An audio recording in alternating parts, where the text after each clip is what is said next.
ദൈവത്തിന്റെ അതിപരിശുദ്ധ നാമം മഹത്വപ്പെടുമാറാവട്ടെ. ഇന്നത്തെ ചിന്തയ്ക്കായി തിരഞ്ഞെടുത്തിരിക്കുന്ന വേദഭാഗം വിശുദ്ധ മത്തായി എഴുതിയ സുവിശേഷം 1-ാം അധ്യായം അതിന്റെ 16-ാമത്തെ വാക്യം. യാക്കോബ് മറിയയുടെ ഭർത്താവായ യോസേഫിനെ ജനിപ്പിച്ചു. അവളിൽ നിന്ന് ക്രിസ്തു എന്നു പേരുള്ള യേശു ജനിച്ചു. ഈ വാക്യം മത്തായിയുടെ സുവിശേഷത്തിൽ രേഖപ്പെടുത്തിയിരിക്കുന്ന യേശുക്രിസ്തുവിന്റെ വംശാവലിയുടെ ഭാഗമാണ്.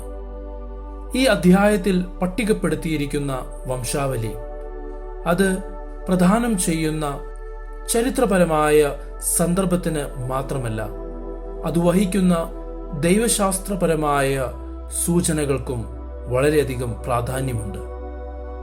ക്രിസ്തുവിന്റെ അവതാരത്തെക്കുറിച്ചുള്ള വിവരണത്തിന്റെ നിർണായക ഭാഗമാണ് യേശുവിന്റെ വംശാവലി. മത്തായിയുടെ സുവിശേഷം ആരംഭിക്കുന്നത് തന്നെ യേശുവിന്റെ വംശാവലിയിൽ നിന്നാണ്. തലമുറകളിലൂടെയുള്ള അവന്റെ വംശാവലി, അബ്രഹാമിലേക്കുള്ള അവന്റെ വഴി. ഈ വംശാവലി യേശുവിന്റെ രാജകീയ വംശാവലിയും ദാവീദിന്റെ വംശത്തിൽ നിന്ന് വരുമെന്ന് പ്രവചിക്കപ്പെട്ട ദീർഘകാലമായി കാത്തിരുന്ന മശിഹ എന്ന നിലയിലുള്ള അവന്റെ യോഗ്യതകളും സ്ഥാപിക്കുവാൻ സഹായിക്കുന്നുണ്ട്.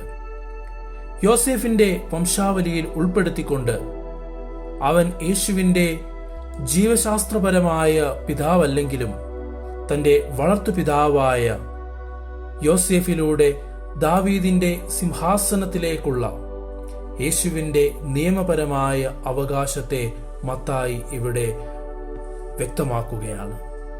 ഈ വാക്യത്തിലെ പ്രധാന വിഷയങ്ങളിലൊന്ന് പഴയ നിയമപ്രവചനങ്ങളുടെ നിവൃത്തിയാണ്. വംശാവലിയിൽ ഉടനീളം യേശുവിന്റെ ജനനവും വംശപരമ്പരയും പഴയ നിയമത്തിലെ പ്രവചനങ്ങൾ എങ്ങനെ നിറവേറ്റുന്നുവെന്ന് മത്തായി എടുത്തു കാണിക്കുന്നു.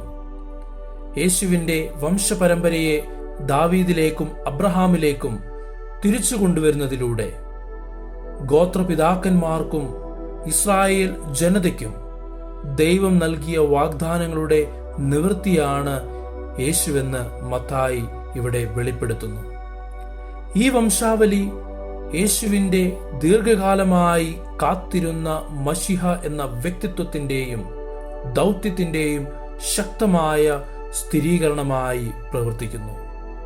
കൂടാതെ മത്തായി 1-ാം അധ്യായത്തിലെ യേശുവിന്റെ വംശാവലി തന്റെ ജനത്തോടുള്ള ദൈവത്തിന്റെ വിശ്വസ്തതയെ പ്രകടമാക്കുന്നു.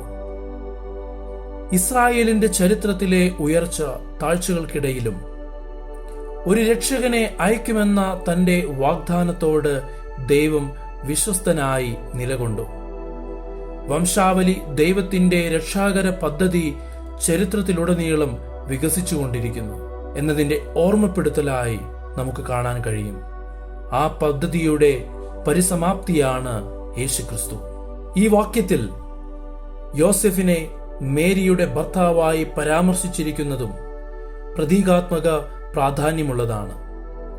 യോസെഫിന്റെ വംശാവലിയിൽ ഉൾപ്പെടുത്തിയിരിക്കുന്നത് ദാവീദിന്റെ സിംഹാസനത്തിലേക്കുള്ള യേശുവിന്റെ നിയമപരമായ അവകാശത്തെ ഉറപ്പിക്കുക മാത്രമല്ല, ദൈവത്തോടുള്ള യോസേഫിന്റെ അനുസരണത്തിന്റെ ഓർമ്മപ്പെടുത്തലും കൂടെയാണ്. മറിയയെ ഭാര്യയായി സ്വീകരിച്ചുകൊണ്ടും യേശുവിനെ സ്വന്തം മകനായി വളർത്തിക്കൊണ്ടും അവർ അഭിമുഖീകരിച്ച സാമൂഹിക മാനദണ്ഡങ്ങളും വെല്ലുവിളികളും അവഗണിച്ച് ദൈവത്തിന്റെ പദ്ധതി പൂർത്തീകരിക്കുന്നതിൽ യോസേഫ് നിർണായക പങ്കുവഹിച്ചു. ദൈവത്തിന്റെ പദ്ധതിയോടുള്ള യോസേഫിന്റെ അനുസരണവും വിശ്വസ്തതയും ദൈവത്തിൽ ആശ്രയിക്കേണ്ടതിന്റെയും അവന്റെ വിളിയോട് പ്രതികരിക്കുന്നതിന്റെയും പ്രാധാന്യം ഊന്നി പറയുന്നു. അത് മാനുഷിക വീക്ഷണകോണിൽ നിന്ന് അർത്ഥമാക്കുന്നില്ലെങ്കിൽ പോലും. മത്തായി 1-ാം അധ്യായത്തിലെ യേശുവിന്റെ വംശാവലിയും സുവിശേഷത്തിന്റെ സാർവത്രിക സ്വഭാവത്തെ എടുത്തു കാണിക്കുന്നു. യഹൂദന്മാരുടെയും വിജാതീയരുടെയും പേരുകൾ വംശാവലിയിൽ ഉൾപ്പെടുത്തിക്കൊണ്ട് യേശുക്രിസ്തുവിന്റെ സുവാർത്ത അവരുടെ പശ്ചാത്തലമോ വംശമോ പരിഗണിക്കാതെ എല്ലാ ആളുകൾക്കുമുള്ളതാണെന്ന് മത്തായി ഇവിടെ വ്യക്തമാക്കുകയാണ്. യഹൂദരുടെ മാത്രമല്ല, എല്ലാ മനുഷ്യരാശിയുടെയും രക്ഷകനെന്ന നിലയിൽ യേശുവിൻ്റെ പങ്കിനെ ഊന്നിപ്പറയുന്ന മത്തായിയുടെ സുവിശേഷത്തിന്റെ സമഗ്രമായ വിഷയത്തിന്റെ ഒരു മുന്നോടിയാണിത്. അവസാനമായി, യേശുക്രിസ്തുവിന്റെ വംശാവലിയിലെ നിർണായകമായ ഒരു വാക്യമാണ് മത്തായി 1:16. അത് യേശുവിന്റെ രാജവംശം സ്ഥാപിക്കുന്നതിനും പഴയ നിയമ പ്രവചനങ്ങൾ നിറവേറ്റുന്നതിനും തന്റെ ജനത്തോടുള്ള ദൈവത്തിന്റെ വിശ്വസ്തത ഉയർത്തിക്കാട്ടുന്നതിനും സഹായിക്കുന്നു. വംശാവലിയിൽ യോസേഫിനെ ഉൾപ്പെടുത്തുന്നത് ദാവീദിന്റെ സിംഹാസനത്തിലേക്കുള്ള യേശുവിന്റെ നിയമപരമായ അവകാശത്തെയും ദൈവത്തിന്റെ പദ്ധതിയോടുള്ള അനുസരണത്തിന്റെ പ്രാധാന്യത്തെയും നമുക്ക് കാണിച്ചു തരുന്നു. മൊത്തത്തിൽ ഈ വാക്യം യേശുവിന്റെ ജനനത്തിന്റെയും മശിഹ എന്ന നിലയിലുള്ള അദ്ദേഹത്തിന്റെ പങ്കിനെയും ആഴത്തിലുള്ള ദൈവശാസ്ത്രപരവും ചരിത്രപരവുമായ പ്രാധാന്യത്തിന്റെ വലിയൊരു തെളിവാണ്. ആയതിനാൽ തന്നെ ഈ വംശാവലി കുറെ ആളുകളുടെ പേരുകൾ നമുക്ക് മുമ്പിൽ നൽകുക മാത്രമല്ല, അതിൻ്റെ ആഴമേറിയ അർത്ഥങ്ങളെ കൂടെ നമുക്ക് കാണിച്ചു തരുന്നു. അത് മനസ്സിലാക്കുവാൻ സർവശക്തനായ ദൈവം നമ്മെ ഓരോരുത്തരെയും സഹായിക്കട്ടെ. ആമേൻ.